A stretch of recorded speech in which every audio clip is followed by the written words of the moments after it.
Good morning. News and hair oil సమర్పిస్తున్న business breakfast షోకి స్వాగతం. ఏషియన్ మార్కెట్స్ ఈ ఉదయం చాలా పాజిటివ్ గా ట్రేడ్ అవుతున్నాయి. ఏషియన్ క్యూస్ పాజిటివ్ గా ఉన్నాయి. హ్యాంగ్సెంగ్ ఆల్మోస్ట్ 500 పాయింట్స్ లాభంతో ట్రేడ్ అవుతుంది. 10-year హైస్ దగ్గర ట్రేడ్ అవుతుంది హ్యాంగ్సెంగ్. సో షాంఘై కూడా ఆల్మోస్ట్ 0.7-0.8% లాభంతో ట్రేడ్ అవుతుంది. ఎస్ఎక్స్ నిఫ్టీ 30 పాయింట్ల నష్టాన్ని సూచిస్తోంది. బట్ దీన్ని మనం పాజిటివ్గా తీసుకోవాలి, ఎందుకంటే నిన్న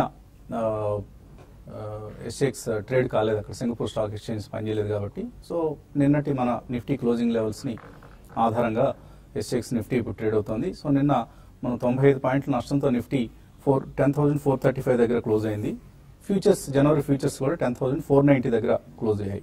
సో ఇప్పుడు 10,518 ఆ లెవెల్ కనిపిస్తుంది. కాబట్టి 20-30 పాయింట్ల లాభంతో మన మార్కెట్స్ కూడా ఓపెన్ అయ్యే అవకాశాలు కనిపిస్తున్నాయి. సో నిన్నటిది మేబీ ప్రాఫిట్ టేకింగ్ కావచ్చు, ఎందుకంటే లాస్ట్ 1.5 అవర్స్ ఆల్మోస్ట్ 2 o'clock తర్వాతే మార్కెట్స్లో ఒక డెలివరీ బేస్డ్ సెల్లింగ్ చూసాం. Infosys, Reliance, ICICI, HDFC bank, TCS, అలాగే టాటా మోటార్స్, ఇటువంటి కౌంటర్స్ అన్నింటిలో కూడా భారీ సెల్లింగ్ అనేది మనం గమనించాం, డెలివరీ బేస్డ్ సెల్లింగ్ అనేది. So DIIs 1,300 crores worth stocks నిన్న క్యాష్ మార్కెట్స్లో అమ్మారు. సో లాస్ట్ 1.5 అవర్స్ సెల్లింగ్ ఇది ప్రధానంగా. రోజంతా కొద్దిగా పాజిటివ్ బయాస్తోనే ట్రేడ్ అయినప్పటికీ కూడా చివరిలో వచ్చిన సెల్లింగ్కి ప్రధాన కారణం మ్యూచువల్ ఫండ్స్ నుంచి వస్తున్న రిడెంప్షన్ అని చెప్తున్నారు. ఒక large corporate treasury house profits book చేసింది. సో అందువల్లనే నిన్న ఆ సెల్లింగ్ అనేది మనం చూసా ఉన్నది ఇప్పుడు వినిపిస్తున్న సమాచారం. సో డొమెస్టిక్ ఇన్స్టిట్యూషన్స్ నేను సెల్ చేశాయి, రిడెంప్షన్స్ ప్రధాన కారణం అన్న వాదన. సో ఈ డొమెస్టిక్ సెల్లింగ్కి ఎఫ్ఐఎస్ నుంచి ఎటువంటి బయింగ్ సపోర్ట్ లేదు. వాల్యూమ్స్ చాలా చాలా థిన్గా ఉన్నాయి. ఎఫ్ఐఎస్ నిన్న 326 crores వర్త్ స్టాక్స్ని కొనడం చూసాం. సో మేబీ ఒక టెక్నికల్ సెల్ ఆఫ్గా నిన్న మనం భావించడం కరెక్ట్ అవుతుంది. మేబీ నిఫ్టీ ఇవాళ మళ్ళీ బౌన్స్ బ్యాక్ అయ్యే ఛాన్స్ ఉంది. సో పెద్ద కరెక్షన్ లాంటిది ఏమీ కాదు, ఇది జస్ట్ వన్ డే ఫాలే అన్నది మార్కెట్ వర్గాల అభిప్రాయం. ఇక మార్కెట్స్ బడ్జెట్కి సిద్ధమవుతున్నాయని అనుకోవచ్చు, ఎందుకంటే ఇంకా 29 days మాత్రమే ఉంది యూనియన్ బడ్జెట్కి. February 1st బడ్జెట్ ప్రవేశపెడతారు కేంద్ర మంత్రి. ఈసారి budget last full budget for the NDA government. So తర్వాత నెక్స్ట్ ఇయర్ 2019లో వచ్చే బడ్జెట్ ఎలక్షన్ ఉంటుంది కాబట్టి ఒక మధ్యంతర బడ్జెట్నే ప్రవేశపెడతారు, ఇంటర్మ్ బడ్జెట్ని. సో ఈ లాస్ట్ ఫుల్ బడ్జెట్ మీద మార్కెట్స్ రకరకాలుగా ఆశలు పెట్టుకున్నాయి, ఎందుకంటే రూరల్ థీమ్ అనేది ఎనీవే గుజరాత్లో కాంగ్రెస్ రూరల్ ఏరియాస్లో బాగా విస్తరించింది, వ్యాపించింది అన్న కన్సర్న్స్తో ప్రభుత్వం ఈసారి రూరల్ ఏరియాస్కి అవసరమైన ఒక స్టిమ్యులస్ని ప్రవేశపెట్టే అవకాశం ఉంది బడ్జెట్లో. అలాగే కార్పొరేట్ సెక్టర్కి సంబంధించి కార్పొరేట్ ట్యాక్స్ని తగ్గించాలి, అది జరుగుతుందా లేదా. అలాగే ఇన్వెస్ట్మెంట్ థీమ్ ఏదైతే ఉందో దాన్ని రివైవ్ చేయాలి. ఇంకా అగ్రెసివ్గా ఇన్వెస్ట్మెంట్స్ చేయగలిగితేనే ఎకానమీ గ్రోత్ పుంజుకోగలుగుతుంది. కాబట్టి దానికోసం బడ్జెట్లో ఎటువంటి చర్యలు ఉంటాయి. అలాగే అఫ్కోర్స్ మార్కెట్స్ని మరీ ముఖ్యంగా కలవరపరిచే అంశం long term capital gains tax. So long term capital gains tax విధిస్తారా, విధించరా? ఒకవేళ విధించకపోతే మార్కెట్ దీన్ని చాలా చాలా పాజిటివ్ బడ్జెట్గా తీసుకునే అవకాశం ఉంటుంది. Long term capital gains tax విధిస్తే మాత్రం మార్కెట్స్ దాన్ని నెగిటివ్గా తీసుకునే అవకాశం ఉంటుంది. సో ఈ అంశాలన్నీ బడ్జెట్ చుట్టూ తిరిగేవి. అదర్వైజ్ నిన్న మనం కొన్ని మిడ్ క్యాప్స్లో కూడా ప్రత్యేకించి హైబీటా నేమ్స్తో ఎంత జాగ్రత్తగా ఉండాలన్నది నిన్నటి ట్రేడింగ్లో మనకు అర్థమైంది. JP associates, GMR, HDIL, IFCI, ఇటువంటి కౌంటర్స్ అన్ని కూడా వీక్గా మనకు ట్రేడ్ కావడం చూసాం. So of course Anil Dhirubhai Ambani గ్రూప్కి సంబంధించిన స్టాక్స్ మాత్రం నిన్న పేరు ముందు రిలయన్స్ ఉంటే మాత్రం అవన్నీ కూడా భారీగా పెరగడం కూడా చూసాం మనం. అది చివరికి రిలయన్స్ పవర్ కూడా పెరిగింది, అది ముఖేష్ గ్రూప్కి సంబంధించిన కంపెనీ అయినప్పటికీ. సో ఇలా మనకు మార్కెట్స్లో ఒక స్ట్రాంగ్ సెల్లింగ్ అనేది నిన్న ఇది వన్ డే ఫినామినాగానే తీసుకోవాల్సి ఉంటుంది అనేది టెక్నికల్ అనలిస్ట్ చెప్తున్న అంశం. ఇక మన అనలిస్ట్ ఏమంటున్నారో చూద్దాం. సో ఎటువంటి అంచనాలతో ఉన్నారు మార్కెట్స్ పట్ల మీరు? ఐ థింక్ 2018లో డబ్బులు సంపాదించడం 2017 కంటే కష్టం అని I think many experts saying అండి. But I tend to differ with them, because 2017 కూడా ఇండెక్స్ పరంగా మనకు almost 28-30% on large caps and probably 40-50% and around 70% వచ్చినాం. ఈ ఇయర్ కూడా definitely it's going to be stock pickers market అండి. ఎందుకంటే ఈ ఇయర్ లో కూడా మనకి కొన్ని స్టేట్ ఎలక్షన్స్ ఉన్నాయి అగైన్ ఈ నెక్స్ట్ 1 month లో మనకి there'll be a lot of noise about budget and last full budget that's also known. But I think fundamentals last year తో కంపేర్ చేసుకుంటే డెఫినెట్లీ మెరుగుదల మాత్రం ఉంటుంది. They will be corrections but because corporate results will be better then last year. నా opinion I think market should be better only అండి. But overall 1 year projections అందరూ positive గానే ఉన్నారు. All in all, I think కొన్ని new sectors like power related stocks, power generation and transmission and distribution and power equipment companies, capital goods రంగానికి చెందిన companies ఇటువంటి I think they'll again see the light at the end of the tunnel. ఎందుకంటే last 1 year లో కూడా అంతగా అవి participate చేసినట్టు మనకి ఏం కనిపించలేదు. So all in all I think it's going to be a strong market only. చిన్న చిన్న డిప్స్ అని డెఫినెట్లీ వస్తాయి. Sometimes it can be ferocious. మన గుజరాత్ ఎలక్షన్ రిజల్ట్స్ చూసినట్టు. సో అది కూడా జస్ట్ 1 or 2 days లో people just forgot about it and మళ్ళీ so it's going to be normal after budget also మళ్ళా state election results. All in all it's going to be a good market అండి. Stay invested. రాబోయే రోజుల్లో అంటే next 2-3-5 years కూడా it's going to be a very strong market irrespective of politics. I think last 2 years లో జరిగిన structural reforms అనేది politics కి అతీతంగా కార్పొరేట్ రిజల్ట్స్ అనేది రాబోయే కొన్నేళ్లలో రావాలి. సో అటువంటి కంపెనీస్ లో ఎక్కడ డిప్స్ వచ్చినాయంటే definitely one should buy into it and stay invested అండి. It's going to be good market. Invest and prosper అనే చెప్తాను. సో ఇంట్రాడేలో ట్రేడర్స్ ఎటువంటి సలహా ఇస్తారు? ట్రేడింగ్ పరంగా ఈ రోజు ఒక గ్యాప్ అప్ ఓపెన్ అయ్యే అవకాశం ఉంటుంది. అయితే ఈ గ్యాప్ అప్ లో బై చేసుకోమని చెప్తాను. అయితే కొన్ని స్టాక్స్ లో కొంత సెల్లింగ్ కూడా రావచ్చు. కాబట్టి స్టాక్స్ స్పెసిఫిక్ బయింగ్ వెళ్ళమంటాను. ఓవరాల్ గా నిన్న వచ్చిన ఫాల్ అనేది ఈ రోజు పెద్ద ఉండకపోవచ్చు. గ్లోబల్ క్యూస్ పెద్దగా లేని కారణంగా ఆల్ ఆప్షన్ ఫాల్ చూసాము. ఈ రోజు దానికి రికవరీ ప్రాసెస్ లో ఉండొచ్చు. నిఫ్టీ గాని చూసుకుంటే మనకి 10,420 దగ్గర సపోర్ట్ ఉంది. ఈ రోజు గ్యాప్ అప్ వచ్చి 10,460 ఆ లెవెల్లో నిఫ్టీ గ్యాప్ అప్ ఓపెన్ కావచ్చు. అక్కడ నుంచి కొంచెం పెరిగే అవకాశాలు ఉన్నాయి. బయింగ్ విషయానికి వస్తే అరవింద్ ఒకటి బై చేయమని చెప్తాను. రీసెంట్ గా ఇది మంచి టెక్నికల్ బ్రేక్అవుట్ వచ్చింది. 420 నుంచి దాటి towards 480 వైపు వెళ్లే అవకాశాలు కనపడుతున్న స్టాక్. నిన్నటి క్లోజింగ్ గా చూసుకుంటే 446, 442 దగ్గర స్టాప్ లాస్ పెట్టుకోమంటాను. క్లోజర్ గా 450 అండ్ 452 దగ్గర ఇంట్రాడే పొజిషన్స్ ని క్లోజ్ చేయమంటాను. అదేవిధంగా డాక్టర్ రెడ్డిస్ ఒకటి ఈ మధ్య మనం గతంలో కూడా రికమెండ్ చేసింది. ఇది పొజిషనల్ ట్రేడింగ్. ఇది ఈవెన్ ఇంట్రాడే కూడా ఎవ్రీ డిప్ లో కూడా బై చేయమంటాను. ఇది ఇంతకు ముందు చూసుకుంటే 24 నుంచి రివర్స్ అయ్యేది. అయితే ఈసారి 2420 దాటిందంటే towards 2,600 వైపు వెళ్లే అవకాశం ఉంది. దీన్ని కూడా పొజిషనల్ ట్రేడర్స్ ఎవరి డిప్ లో కూడా బై చేయమంటాను. తర్వాత ఇంకొకటి అశోక బిల్డ్కాన్ ఒకటి. లాస్ట్ ఫ్యూ డేస్ గా అశోక బిల్డ్కాన్ కొంచెం 255 నుంచి కొంచెం చిన్న డిప్ వచ్చింది. 240 దగ్గర స్టాప్ లాస్ పెట్టుకుని దీన్ని 1 month కోసం అంటే 280 దాకా పెరిగే అవకాశం ఉంది. ఎవరి డిప్ లో కూడా బై చేయమంటాను. ఓవరాల్ గా మార్కెట్స్ మాత్రం ఈరోజు చాలా స్ట్రాంగ్ గా క్లోజ్ అయ్యే అవకాశాలు కనపడుతున్నాయి. బ్యాంక్ నిఫ్టీ విషయానికి వస్తే మాత్రం నిన్న కొంచెం వీక్ గా ఉన్నా కూడా ఈ రోజు మళ్ళీ కొన్ని బ్యాంకింగ్ స్టాక్స్ లో కొంత ఈ రోజు బ్యాంక్ నిఫ్టీని డౌన్ సైడ్ రాకుండా ఆపడానికి అవకాశం ఉంటుంది. ఈవెన్ బ్యాంక్ నిఫ్టీని కూడా ఎవరి డిప్ లో బై అని చెప్తారు. So Asians global top wealth creators fast గా వాళ్ళ వెల్త్ క్రియేషన్ లో ఫాస్టెస్ట్ గ్రోత్ ఉన్న బిలియనర్స్ లో చైనీస్ అండ్ ఇండియన్స్ అగ్రస్థానంలో ఉన్నారు. సో చైనాకి చెందిన మా హూటెంగ్ అనే ఆయన నెట్వర్క్ 2017లో $41.2 billion. ఇది 2016 తో పోలిస్తే 17లో 97% ఆయన నెట్వర్క్ పెరగడం చూస్తున్నాం. అలాగే సెకండ్ ప్లేస్ లో ఉన్నారు ముఖేష్ అంబానీ. సో $40.2 billion ఆయన నెట్వర్క్ 77%. ఎందుకు అంటే మనకు ప్రధాన కారణం తెలిసిందే, రిలయన్స్ షేర్ ప్రైస్ లో వచ్చిన appreciation. Last year Reliance share price almost 70% పెరిగింది. దానికి అనుగుణంగానే ముఖేష్ అంబానీ నెట్వర్క్ కూడా $40.2 billion కి పెరిగింది. థర్డ్ ప్లేస్ లో ఉన్నారు బెర్నార్డ్ ఆర్నాల్డ్, ఫోర్త్ ప్లేస్ లో జెఫ్ బీజోస్, ఫిఫ్త్ ప్లేస్ లో మార్క్ జుకర్బర్గ్. అలాగే ఇండియన్స్ లిస్ట్ ఒకసారి చూస్తే రాధాకృష్ణ దమానీస్ వెల్త్ చాలా హ్యూజ్ వెల్త్ ఆయన క్రియేట్ చేశారు. 252% ఆయన వెల్త్ పెరిగింది 16 తో కంపేర్ చేస్తే 17లో.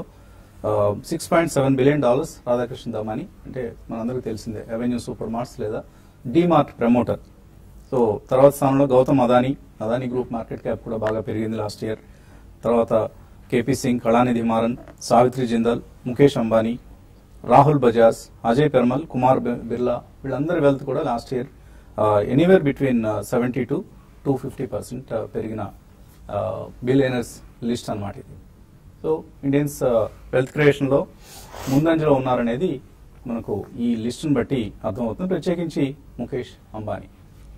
ఇంకా ఇన్వెస్టర్స్ నుంచి కాల్స్, మెయిల్స్ తీసుకునే ముందు కాసేపు ప్రకటన. న్యూస్ అండ్ హెయిర్ ఆయిల్ సమర్పిస్తున్న బిజినెస్ బ్రేక్ఫాస్ట్ షోకి తిరిగి స్వాగతం. Stock markets slight positive opening కోసం సిద్ధమవుతున్నాయి. ఈమెయిల్స్ సందేహాలతో మన కార్యక్రమాన్ని మళ్ళీ ప్రారంభిద్దాం. అపర్ణ మెయిల్ పంపించారు. బన్సాల్ ఇంజనీరింగ్ పాలీ కొన్నారట 150 రూపాయల్లో. అలాగే అదానీ ట్రాన్స్మిషన్ 148లో కొన్నారు. హోల్డ్ చేసి ఎగ్జిట్ కావచ్చా? లాంగ్ టర్మ్ కోసం హోల్డ్ చేద్దాం అనుకుంటున్నారు. ఒకటండి, బన్సాల్ ఇంజనీరింగ్ పాలీ మాత్రం డెఫినెట్ గా హోల్డ్ చేయదగ్గ స్టాక్ అండి. ఇది లాస్ట్ ఒక ఫ్యూ మంత్స్ లో ఒక 5-6 నెలలుగా చూసుకుంటే 70 నుంచి 100-180 రూపాయల దాకా వచ్చింది. కొంచెం అయితే బాగా ఓవర్ బాట్ లో ఉందండి. అంటే బాగా స్టాక్ పెరిగినప్పుడు కొంచెం హైయర్ లెవెల్స్ లో సెల్లింగ్ ప్రెజర్ వస్తుంది. ఇప్పుడు ఈవెన్ 180 కూడా దాటి టువర్డ్స్ 220 వైపు వెళ్లే అవకాశం ఉంది. ప్రస్తుతానికి హోల్డ్ చేయండి. లాంగ్ టర్మ్ కి బన్సాల్ ఇంజనీరింగ్ మాత్రం బాగుండే అవకాశాలు ఉంది. హోల్డ్ చేయమని చెప్తాను. తర్వాత కాలర్ సుబ్రహ్మరెడ్డి చెన్నై నుంచి. హలో, నమస్తే అండి. నా పేరు సుబ్రహ్మరెడ్డి. మ్యాన్ అండ్ పిస్టన్ నా దగ్గర ఉంది. ఏమండి? Man and piston. Main and pistons. Okay, అవునండి. మన అది రోజు ఫీస్ అవుతుంది. ఏదో లిమిట్స్ పెట్టున్నారంట, దాని గురించి తెలుసుకుందామని అడిగాను. అంటే లిమిట్స్ గురించి కావాలా, కంపెనీ ఫండమెంటల్స్ కంపెనీ గురించి? ఉంచుకోవచ్చా? ఏదో టైప్ అవుతుంది, ఎవరో తీసుకుంటున్నారు అంటున్నారు, న్యూస్ ఏదో స్ప్రెడ్ అవుతుందని, దాని గురించి తెలుసుకుందామని. మెయిన్ అండ్ పిస్టన్స్ లో ఏదైనా డెవలప్మెంట్ ఉందా? ఆల్మోస్ట్ 5% సర్క్యూట్ దగ్గర నేను ఫ్రీజ్ అయింది. I don't think so, and I really do not know ఏదైనా డెవలప్మెంట్ ఉందా. But generally auto ancillary companies అన్ని కూడా చాలా స్ట్రాంగ్ పర్ఫార్మెన్స్ మనం చూస్తున్నాం కంపెనీ పరంగా, and also price performance in the market. So ఈ కారణం వలన కొన్ని దే స్టిల్ క్యాచింగ్ అప్ అండి. ఇప్పుడు ఇదివరకు దాకా మనకు అంతగా స్ట్రాంగ్ పర్ఫార్మెన్స్ ప్రైస్ పరంగా చూడాలని they are catching second rung companies అని. సో ఇందులో మీరు ఆల్రెడీ ఉంటే మాత్రం మీరు జస్ట్ రైట్ ద వేవ్ అండి. ఎక్కడైతే ఇది టర్మినేట్ అవుతుందో అక్కడ you can book some profits. But otherwise pistons companies recently మనకి Shankar pistons also has done extremely well. So ఉంచండి. ఇవన్నీ కూడా turn around stories with a strong maybe next 2-3 years completely e vehicles shift అయ్యి pistons are not going away. కాబట్టి main and pistons currently ఉంచండి. Whenever ఒక 2-3 days stability ఉన్నది, I think you should book some profits out of it. తర్వాత వెంకట్ హైదరాబాద్ నుంచి. Hello, hello hello అడండి Venkat. SBI జనవరి futures 313 లో తీసుకున్నాం. ఏమండి? ఎస్బీఐ జనవరి ఫ్యూచర్స్ 313 లో తీసుకున్నాము. Okay, SBI June futures position ఏం చేయాలి? ఎస్బీఐ మనకి ఈ మధ్య కాలంలో అంత స్ట్రాంగ్ లేదండి. చాలా వరకు సైడ్ వేస్ లో చిన్న చిన్న కరెక్షన్స్ లో పార్టిసిపేషన్ చేస్తుంది తప్ప పెద్దగా ర్యాలీస్ అనేది రావట్లేదు. మీరు చాలా హైలో తీసుకున్నారండి. యాక్చువల్ గా 320 అక్కడ స్టాప్ లాస్ పెట్టుకుని ఎగ్జిట్ కావాల్సింది. ఇప్పుడు చూసుకుంటే 308 దగ్గర ట్రేడ్ అవుతుంది. ఇప్పుడైనా మీరు ఆ మార్కెట్ బులిష్ ఉన్నాయి కాబట్టి ప్రస్తుతానికి హోల్డ్ చేయండి. హోల్డ్ చేసి ఒక ర్యాలీ వచ్చినప్పుడు క్లోజర్ గా 314 మాక్సిమం 318 అండి. ఒక 10 రూపాయలు పెరగచ్చు మాక్సిమం.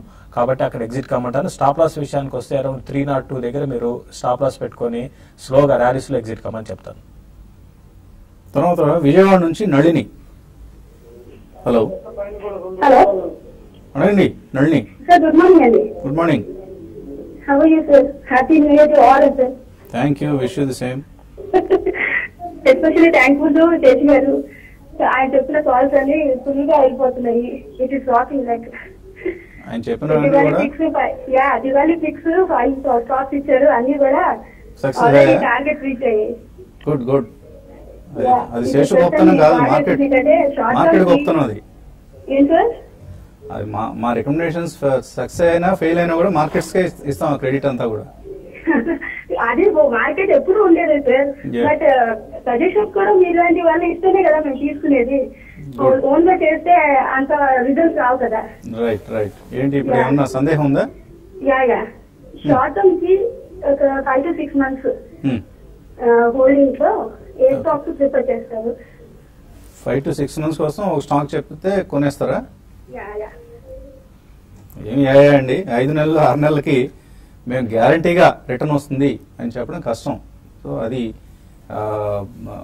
ఇప్పుడు మీరు చెప్పినట్లుగా మార్కెట్స్ కనుక సహకరిస్తే వస్తాయి డబ్బులు, రాకపోతే మాత్రం మాది బాధ్యత కాదు. ఏమన్నా రిస్క్ తీసుకుని ఒక 6 నెలల కోసం ఒకటి చెప్తారు. చూడండి అంటే రిస్క్ ఇప్పుడు అన్ని పెరిగిపోయి ఉన్నాయి కాబట్టి పెరగని స్టాక్స్ లో మనం ఎలా బయింగ్ తీసుకోవడం అంటే పెరగకుండా కన్సాలిడేట్ అవుతూ మంచి బ్రేక్అవుట్ వచ్చిన స్టాక్స్ లో నేను రికమెండ్ చేశాను విఐటెక్ వ్యాబాగ్ అని. దాన్ని మీరు తీసుకోండి. ఇది ఏంటంటే ఒక 1.5 year పార్టిసిపేషన్ లేదండి. ఫండమెంటల్ గా చాలా స్ట్రాంగ్ ఉంది. డౌన్ సైడ్ రిస్క్ మనం అంటే ఎంత పెరుగుతుందో చూడకుండా డౌన్ సైడ్ రిస్క్ కూడా చూసుకోవాలి. డౌన్ సైడ్ రిస్క్ చాలా తక్కువ ఉంటుంది, దాన్ని తీసుకోమంటాను. ఇంకోటి ఒకే దాంట్లో కాకుండా కేపీఆర్ మిల్స్ అని ఉంది, అది కూడా ఇప్పుడే మళ్ళీ బ్రేక్అవుట్ వచ్చింది. ఇది కూడా లాస్ట్ 6 నెలలు మనకి పార్టిసిపేషన్ లేదు. ఈ రెండు కూడా చాలా స్ట్రాంగ్ ఫండమెంటల్స్ ఉన్న కంపెనీస్. ఈ రెండిట్లో మీరు 50% తీసుకోమని చెప్తానండి. But always have a long term view అండి. మార్కెట్స్ లోకి 5-6 నెలల్లో డబ్బులు వస్తాయనే ఉద్దేశంతో వస్తే ఆశాభంగం ఎదురవడం చాలా సందర్భాలు చూస్తూ ఉంటాం. కాబట్టి జాగ్రత్తగా ఉండండి. Invest with 2 to 3 years perspective. మంచి కంపెనీ అయినా సరే, లేదు స్పెక్యులేటివ్ బెట్ అయినా సరే, కొద్దిగా మీకు స్పెక్యులేషన్ చేద్దాం అనుకున్నప్పుడు ఎట్టి పరిస్థితుల్లోనూ స్టాప్ లాస్తో మీ పొజిషన్ హోల్డ్ చేయాలి. సో దట్ లాసెస్ మినిమైజ్ చేసుకుంటారు. లేదు అంటే సడన్లీ వెర్టికల్ ఫాల్స్ లాంటివి వస్తాయి స్పెక్యులేటివ్ బెట్స్ మనం చేసినప్పుడు. తర్వాత కలర్ సర్వేశ్వరరావు. హలో హలో అడగండి సర్వేశ్వరరావు. సార్ బాలా గారు చెప్పమనండి. ఎస్ బ్యాంక్ గురించి 309 లో తీసుకున్నాను. సో లాంగ్ టర్మ్ కి ఎంత వరకు టార్గెట్ ఉండొచ్చు సార్? లాంగ్ టర్మ్ కోసం కొన్నారు ఎస్ బ్యాంక్. ఎంతకాలం హోల్డ్ చేస్తారు ఇది? Sir 1 year sir. 1 year లో ఎటువంటి రిటర్న్స్ రావచ్చు? Maybe around 15-16% returns you can expect అండి. అది కూడా you have to trade 1 or 2 trades అండి. మేబీ రిజల్ట్స్ వచ్చినప్పుడు, లేకపోతే corporate announcements results, quarterly results, ఇటువంటిప్పుడు ఏదన్నా స్పర్ట్స్ వచ్చినప్పుడు ఒకసారి అమ్మాలి. ఇవన్నీ ఫెయిర్లీ చాలా లిక్విడ్ స్టాక్స్ అండి, అండ్ F&O లో కూడా ఉన్నాయి. కాబట్టి they will also be a very strong trading community apart from long term investors. కాబట్టి you can expect about 15-16% return in a year. But ఎక్కడన్నా స్ట్రాంగ్ స్పర్ట్స్ అలా 10-12% within a month or 2 months or a quarter వచ్చినప్పుడు ఒకసారి అమ్మండి. Definitely ఇది మళ్ళీ తక్కువలో దొరుకుతుంది ఈ స్టాక్. అట్లా మీకు అరౌండ్ 15-16%. If you're lucky enough you will get maybe 18% plus enough returns. Okay అండి. Nelcast and Sterlite Rajesh mail పంపించారు. Nelcast, Sterlite, LT foods, ఈ మూడు ఎలా ఉంటాయి లాంగ్ టర్మ్ కోసం? Yeah, I think LT Foods and Sterlite should be good and ఎందుకంటే LT Foods is also getting into branded products which are ready to eat and so on and so forth. Already LT Foods among is top 3 companies లో basmati exporter law it was a good company and last 1 year లో కానీ చాలా sharp గా పెరిగిన stock అండి. But ఇప్పుడు traditional pulses and grain exporters under they are getting into value added derivatives and LT Foods is one of the pioneers. So tapakunda I think LT Foods you should keep. Similarly even Sterlite kuda it's one of the few companies which is into complete value chain, right from producing fiber optic cables to laying that to smart cities and smart grids and so on and so forth. Total value chain lo undi kabatti I think Sterlite is an interesting story going ahead and so ఆ రెండు మాత్రం already ఉన్న ఉంచండి and on declines you can still buy both the companies. Narasimha Rao అడుగుతున్నారు, ఫినోటెక్స్ బాగా పెరిగింది ఇప్పుడు ఈ మధ్య, ఇక్కడ తీసుకోవచ్చు ఈ లెవెల్ దగ్గర లాంగ్ టర్మ్ కోసం? ఫినోటెక్స్ రీసెంట్ గా పెరగడానికి ఆ రీజన్ కూడా ఉందండి. వాళ్ళు ఒక మస్కిటో నాన్ కెమికల్ మస్కిటో ఒకటి కనుక్కున్నారు. అది వేరే కంట్రీస్ లో అప్రూవల్ వచ్చింది. దాని కారణంగా ఈ స్టాక్ లో మనకి మంచి స్పాట్ చూసాం. బట్ చాలా ఎక్స్పెన్సివ్ అయింది ఈ స్టాక్. అదర్ ఇండస్ట్రీస్ కూడా కెమికల్స్ ని వీళ్ళు తయారు చేస్తుంటారు. బట్ ఈ లెవెల్ ఎక్స్పెన్సివ్. కరెక్షన్స్ లో కొనుక్కోనండి, ఎందుకంటే ఇవి మళ్ళీ రివర్స్ అయినప్పుడు కూడా చాలా ఫాస్ట్ డౌన్ ట్రెండ్ కూడా ఉంటుంది. కాబట్టి కరెక్షన్స్ లో కొనుక్కోండి. తర్వాత రాజశేఖర్ రెడ్డి అడుగుతున్నారు, సుజలాన్ కొన్నారట 16 రూపాయలు, ఏం చేయాలి?